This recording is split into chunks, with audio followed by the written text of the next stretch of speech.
Aji de Gallina is one of Peru's great sauce dishes, and it's not about the chicken at all. It's about how chiles, bread, and stock come together into something so rich, creamy, and deeply comforting. And once you understand the sauce, the rest of the cooking is very straightforward. Let's start with the chicken. Sound good? Let's cook.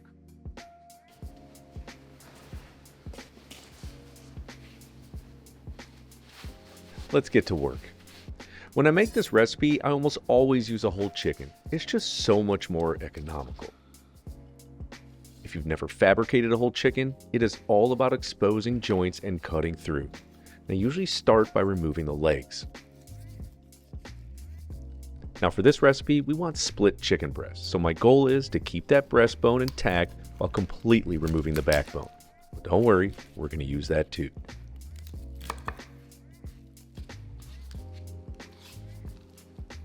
Then last but not least, remove the wings. And once you start fabbing whole chickens, there is no going back. You will absolutely be a pro at this by your third or fourth chicken. Now since we won't be using the thighs or drums, I just plan on saving those for a later date.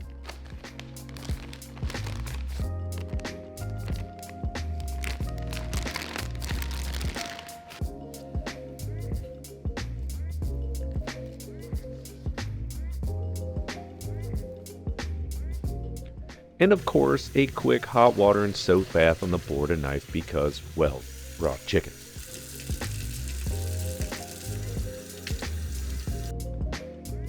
Time for some prep. The goal is to braise the chicken, and for more flavor, a standard mirepoix of onions, celery, and carrots will get us there. Plus, my guess is you already have most of these ingredients in your fridge.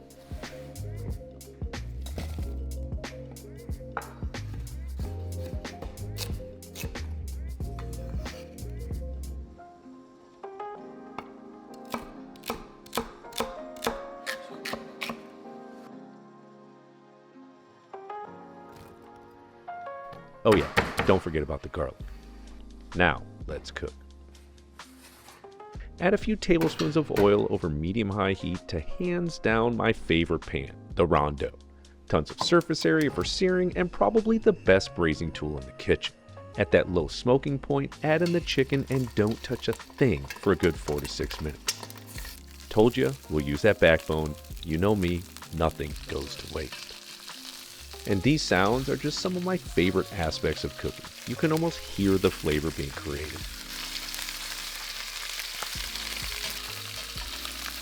Let's give everything a flip ski, and this is exactly where you want to be.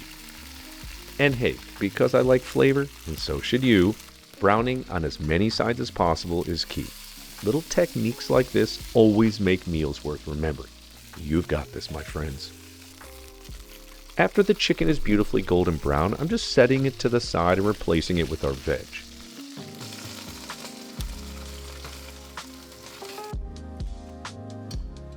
Now to further the richness in our braising liquid, I like to roast all this up for 4 to 6 minutes as well, and at those same higher temperatures.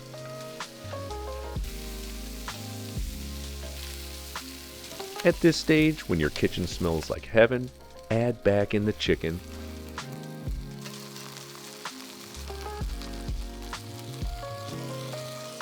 Gallon of water,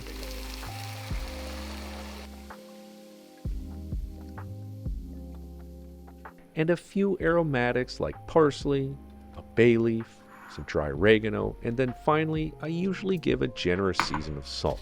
This is going to season the chicken as well as our stock, which will be used in a few things. Now we're going to braise this covered over low to medium heat for a good 80 to 90 minutes. And so much of being a good cook is being a good steward of your time. And while this slow braises, there are some optional toppings and accompaniments that I highly recommend.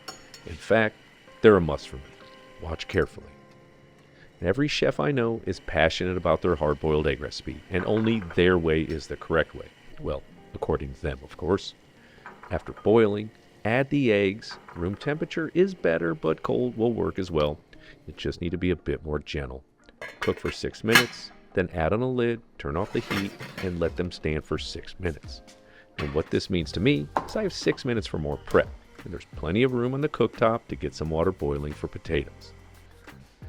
These are some bigger Yukon Gold potatoes, and the trick is to only maybe go a max of an 1/8 inch deep all the way around. And you are going to love what we do with these. At this point, let's drop the knife and go have a look at our eggs. Done. I'm going to instantly stop the cooking with an ice bath, and these can just hang out here until I need them at the end. But I will say, once you see how easy the shell comes off and how perfectly cooked they are, you'll be hooked with this method. Okay, back over to those potatoes. The salt is going to be what seasons these, so make sure the water tastes like the ocean. Now these big boys are going to take a good 30 to 35 minutes to be tender throughout. And please be careful, you're adding these to boiling water.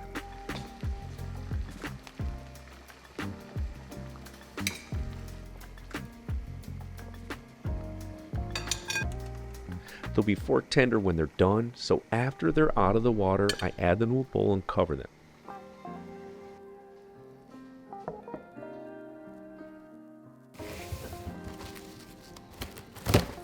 Don't worry, this will keep them plenty warm until I need them. And now for the sauce, but first just one more side dish, garlic rice. I promise you, it'll be worth it. Just a bit of oil over low to medium heat and watch the garlic. It'll turn quick. And as always taught, once you can smell it, you're good in the pan. Hand on hip, kitchen position assumed. Here's where the technique takes a turn. This 2 to 3 minute toasting method is attributed to a lot of Middle Eastern cuisine. It'll make the most perfectly cooked rice you'll ever eat. No clumping, no mess, just awesome. And no, I didn't wash it ahead of time. While water can absolutely be used to cook the rice, we have homemade chicken stock going. And if you've never cooked rice in stock, your eyes are about to be opened.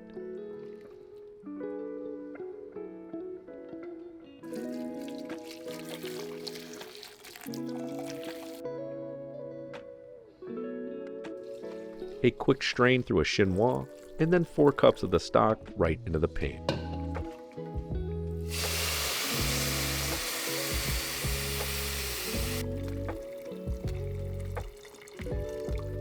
Season it with salt, pop on a lid, and simmer on low heat for 12 to 14 minutes.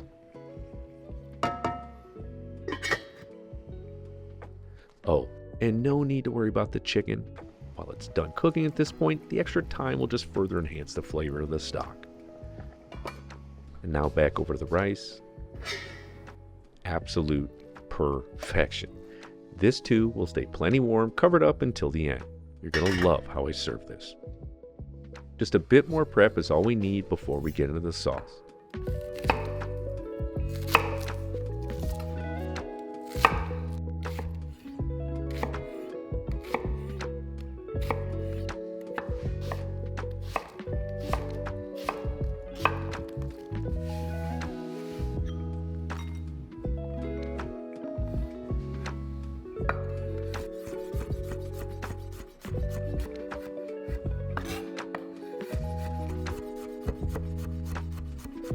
Now, while ají amarillos are traditional chilies to use, a combo of what's available to you, like yellow bells, a serrano, or Fresno, will absolutely work. Now, depending on where you live, ají amarillos can be really hard to find, and for me, they are.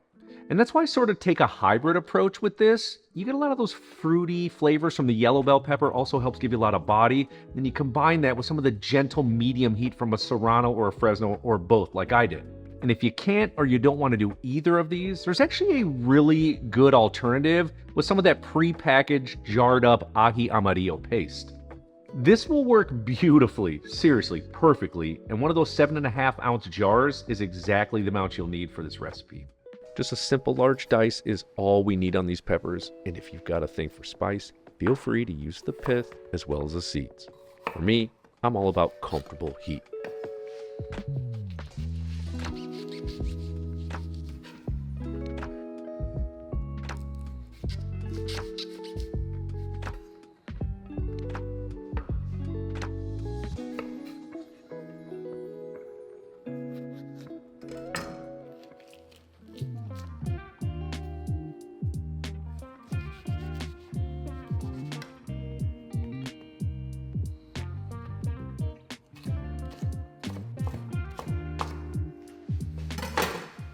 When our mise is done, now is when we make the sauce. The seared braised chicken comes out of the stock, and feel free to eat those wings. We absolutely did it. They're delicious. They were just in there to make the stock more flavorful. After you strain it through a chinois, there's going to be some leftover stock when this recipe is all said and done. It can be used in any dish that calls for it, or it freezes really well. And here is where the sauce blew my mind the first time I made it. We'll use 3 thick slices that weigh roughly 3 to 4 ounces in total. A little more or a little less is no problem, and any regular white or artisan loaf is good to use in this recipe.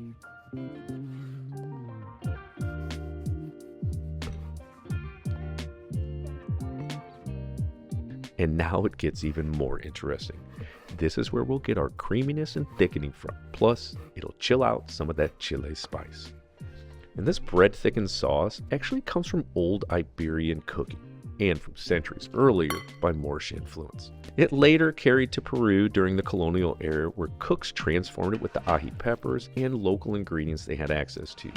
That's why aji de gallina isn't necessarily about the spice, it's more about balance, texture, and how the sauce comes together. And this will take a few minutes to hydrate, so in the meantime, to make the sauce even tastier, a quick 2 to 3 minute toast on cumin over low to medium heat goes a long way. Definitely juice worth squeezing.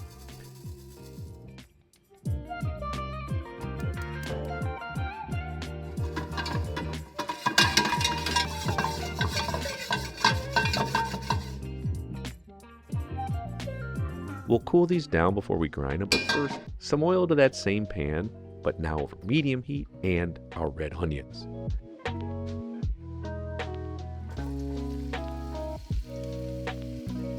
A gentle season of salt helps the onions to release moisture for a better, quicker caramelization.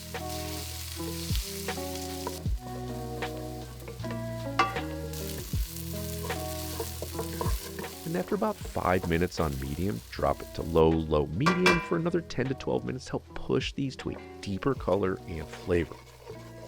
And while we've got the time, I'll go ahead and grind down the cumin. It seriously smells amazing after toasting.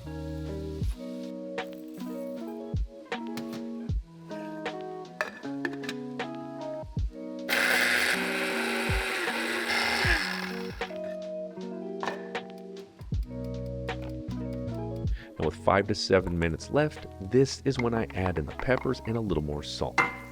They'll be right where I need them when the onions are done. And I know there are definitely some moving parts of this recipe, but at the core of it, still some pretty simple everyday ingredients, and I truly believe you can make this recipe, and with confidence. And just lightly brown on the edges. If you go too long, bitterness becomes the enemy. This looks perfect.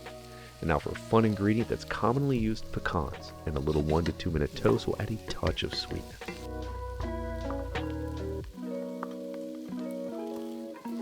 And when garlic is in the air, it's done.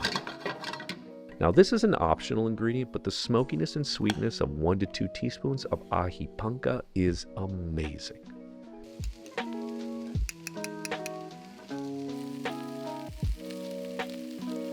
In goes the cumin, and only a minute or 2 to marry up these flavors.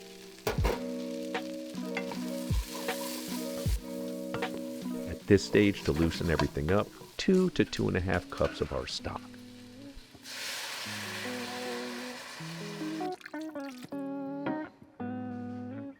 And seasoning to taste here is going to go a long way. The goal is just to cook this for a few minutes to further concentrate everything. I'm telling you, cooking can be good, but spending more time on it is when it goes from good to great. And now is when the soaked bread goes in. After a few minutes, it'll start to absorb all the other flavors in the pan, and it's going to be really good.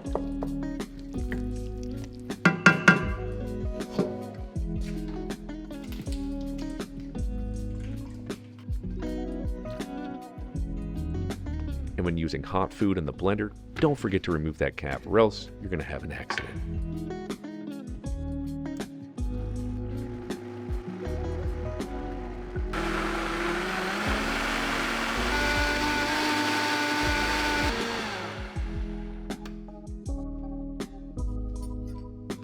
Silky, smooth, and the flavors already incredible.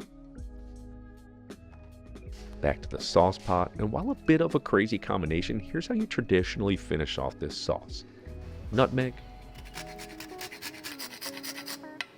some evaporated milk,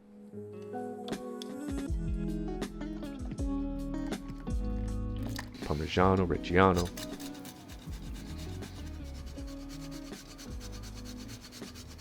and of course some butter, or as my wife calls it, the secret to life.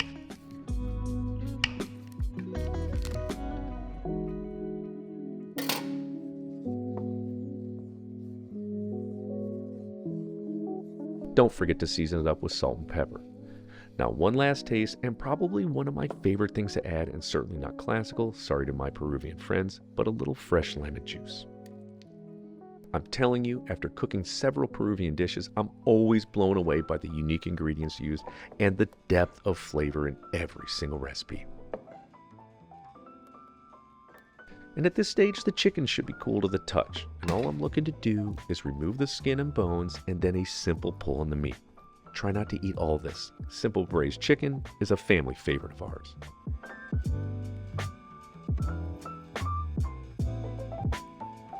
To the sauce we go.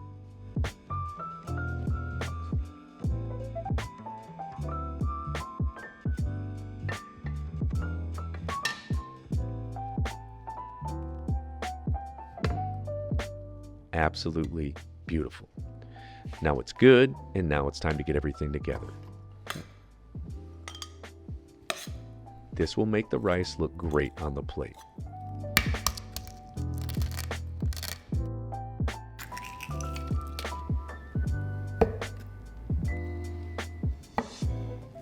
Peels with ease every time. That's why we boil them with the skin on, so the potatoes aren't waterlogged. Instead, they're perfectly cooked and easy to peel. And still to this day, my favorite part about cooking is plating it up to get it just how I want it. And as Chef Flowers always told me, take the extra 10 seconds needed to make it beautiful. You'll definitely see olives in just about every aji de gallina recipe. So good.